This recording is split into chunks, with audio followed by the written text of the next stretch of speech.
Hi, I'm Shagori. What's up? I'm John Boy Tattoo. I'm Jack Pulvis. I'm Chris. My name is Solin. I'm Sophie. My name is Nick. I'm Kavan. And I came from South Korea. I'm from South Korea. I'm from Taiwan. I'm from Seoul, Korea. I'm from Thailand. I am from a number of places. Born in Korea, raised in Colorado. And I've been tattooing for a year now. 7 years now. I'm in my 21st year. 14 years?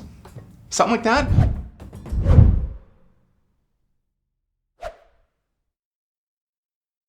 I grew up in a really conservative Korean family. I moved here like 12 years ago. I'm adopted. So I was raised by a white family in a very white neighborhood, went to very white schools. So I spent half of my life in Korea and then half of my life in New York. I lived in the suburbs growing up, but it was in Maryland, and like my best friend was like Swedish, Icelandic, Danish, and like kids in my elementary school were like getting off for like Kwanzaa and stuff. Just like things that, you know, I took as normal at the time. And then when I moved to Florida, I was like, oh, this is not how most people were raised. Then I think I was like the only Asian kid in town for like, it was me and then someone who was much more Chinese than me. It was just like the two of us in Lakeland, Florida for several years. My father was always very artistic. He taught me how to draw. He basically sparked my interest in arts and music. My dad wanted me to be like a corporate businesswoman. I grew up in a factory. Like my family has a factory, a can factory, and art is nothing in my family. So they're all about business, and they don't support anything about art. I think most Asian families are very conservative. I think I had the expectations. My mom wanted me to be a doctor, a lawyer. My dad is cool about like having tattoo. I think it's because he's been living here with me over 10 years, so he's a very open-minded person. So he was actually okay.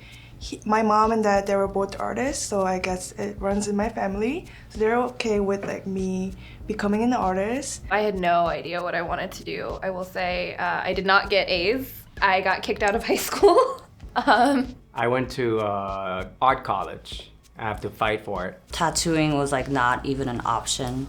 So I'm kind of like, I feel like tattooing like chose me in a way because it was not something that was even like anything that I was familiar with.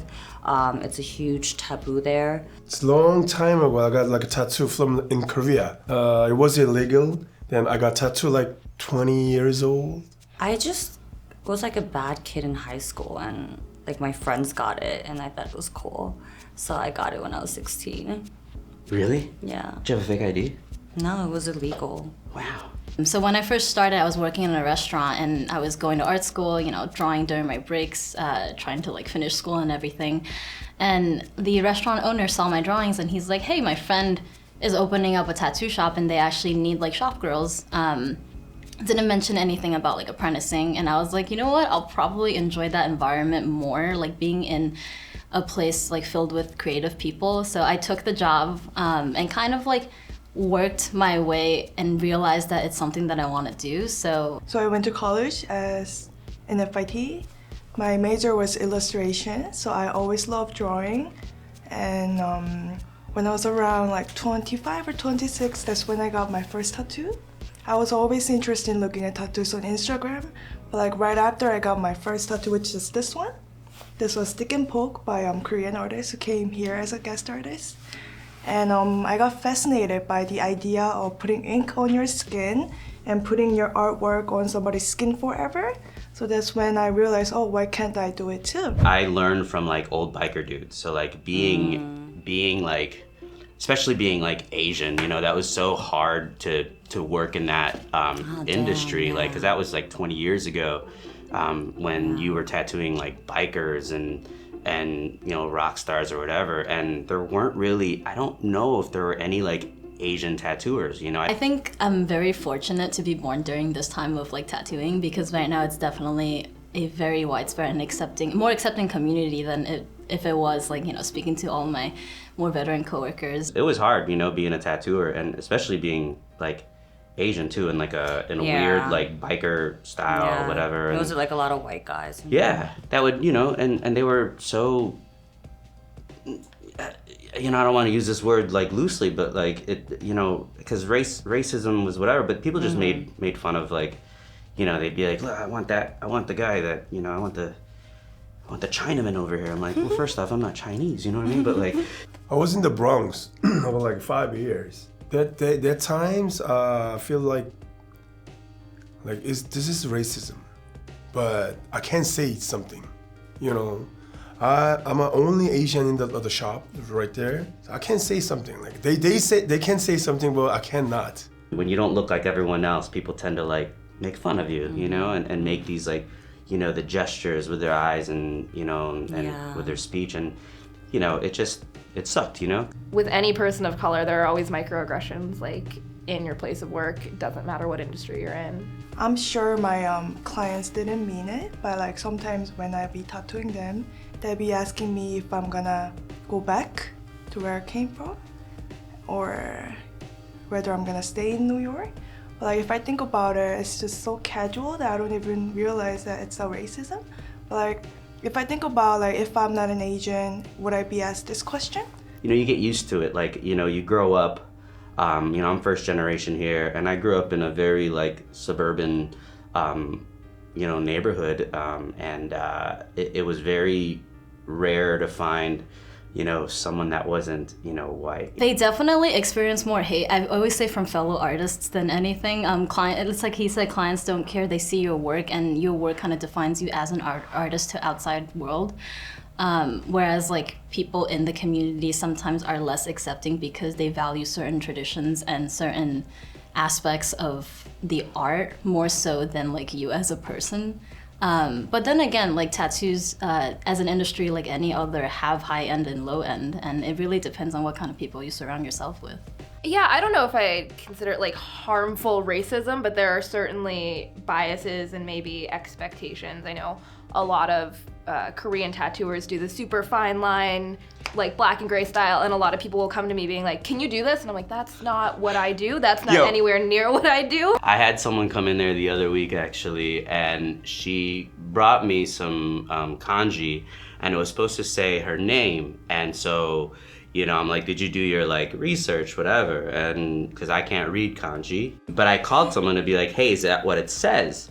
And I mean, it didn't say what it was supposed to say, and I had to explain. Like, they're like, well, can't you just pick like a letter from each character, and it'll still say that? And I said, no, that's not how it works. You put these characters together, it's gonna say something completely different, you know. So we sat there honestly for like 2 hours because she was just so like stuck on this beautiful calligraphy of a design, but she just didn't know. And she said, I thought you would know. So I stopped her and I was like, well, I don't, because I don't read, you know, kanji. I don't, you know, I'm Filipino, whatever. But I didn't get mad. I could have easily been like, oh, you're so like, what the heck, you know? But in my heart of hearts, I was just like, she just doesn't know. She just doesn't understand. You know what I mean? People just don't understand. People don't know. But once you educate them, once they, you know, understand, then they're open. So like as long as it's not coming from hate. Of course, you know? Of course. Like it.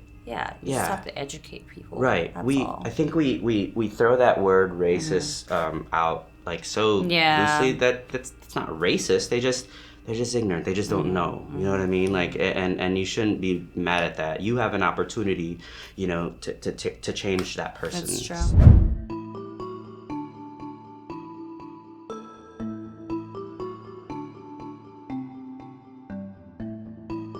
I feel like I'm more aware of my Asianness than I ever have been before. You know, as much as I want to say that this doesn't happen, you know, I'll walk into an airport and if I, you know, cough or sneeze, like, you can see people being like, you know what I mean? Now that I'm very aware that other people are looking at me as only Asian rather than all these other things that make up a person, like someone just looking at me, they don't know me, they don't know anything about me, all they see is just like Asian.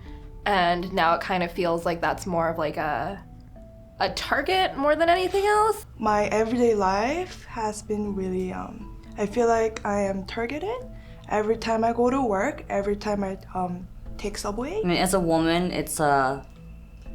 there's always like this fear of walking home alone. But like now I have like a different fear on top of that.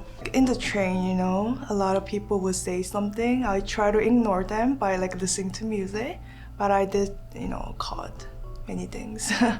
Like go back to your country. It definitely makes weird. me like feel for the people who aren't so racially ambiguous, you know? So for the people who I'm just like, you know, I'm seeing some like 130-year-old woman on the train who is very Asian, and I go, oh boy, like, I hope that this is gonna go okay, you know. I think the most anxious thing for me is seeing it on social media, because it's definitely incredibly mentally taxing that we are moving towards this like technological world. And seeing that much like hate and like just violence on social media can definitely be like a stressor. I mean, it's just hard for me to understand it because like, I feel like, you know, there's a lot of like inventions and things that were made by Asian people or that are imported from Asia, and all these technologies, and you use it every day, but then you like choose to blame the Asian community for like a virus that happened. Like pandemic isn't like a new thing. It's happened many times in human history. So it's to me, like, I just don't understand like how some people's mind like go that way, you know? It's weird because at the beginning of this whole pandemic, there was so many like the lowest hanging fruit that is an inch off the floor as far as jokes go, where like dummies on the fucking news would be like, I'm not sure if I can even go to Chinatown. And I'm like, I get it. I'm like, yeah, this is like baby's first writer's room joke, funny, but like also there's someone stupid enough out there who's gonna, you know, take it seriously or something like that. And I think it ends up being very much like a death by 1,000 paper cuts, where I'm like, I don't think there are many people roaming the streets going, I'm gonna beat up Asian kids. But like, I think that these little things do stack, and I'm not quite sure what to do with that. I grew up not wanting to be Asian. I was like, why am I Asian? Why I did can God kind of make relate me? to that, yeah. You know, and I love that we're having conversation today about it. You know, I think the world is changing. I think you know, people are changing their hearts just because they just don't know. They've never met anyone. You know, it's different in New York City because this is just a melting pot of every culture. So, you know, we don't really see it as much, but you know, I lived in Wisconsin, I lived in Iowa, Minnesota, where, you know, you were the only like, you know, colored person or whatever, you know, and it was just like, you know, but you get used to it, I think, you know. Right now, I think it's important to aware that there's a real hate is out there, and it's important to support each other and try to know that our enemy is not one another. It's I personally think it's the ignorance hate. So it's important for us to raise our voice together and speak up, So I'm here having an interview because I want to fight against the model minority stereotype of Asian. So that's why I'm here. So I wish like people who's watching this video would have more courage because of what we do and try to speak up more. Yeah. Same. Yeah, same as me. Stop hate crime. Yes. Stop. Hate is not the answer.